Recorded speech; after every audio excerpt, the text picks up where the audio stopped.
Welcome to the Tech Egg. Don't get scrambled. Enjoy the video. In this video, I will explain how to make hard and soft slime. To begin, gather your essential ingredients. White school glue, a slime activator like liquid starch or borax solution, and water.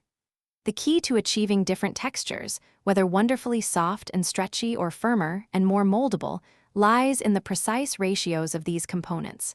We will explore how to adjust them to create your perfect slime. For a delightfully soft and stretchy slime, start by combining about 1/2 cup of white school glue with 1/4 cup of water in a bowl. Stir these together until well blended. Next, gradually add approximately 1/4 cup of liquid starch, mixing slowly as you pour. Continue to mix and then knead the slime for about 5 to 10 minutes until it becomes smooth, elastic, and no longer sticky. This careful process ensures a perfect, pliable texture.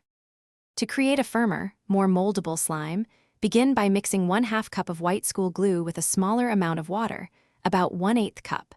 Stir thoroughly. Then, incorporate a larger quantity of your activator, approximately 1/3 cup of liquid starch, adding it quickly while stirring vigorously.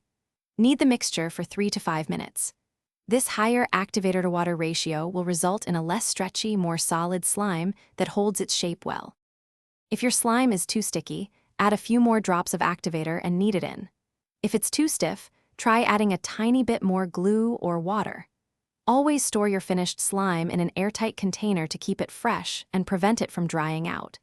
You can also personalize your creations by adding glitter, food coloring, or even small beads for extra texture and visual appeal. Enjoy your custom slime. Thanks for watching. Consider subscribing if I helped unscramble your problems.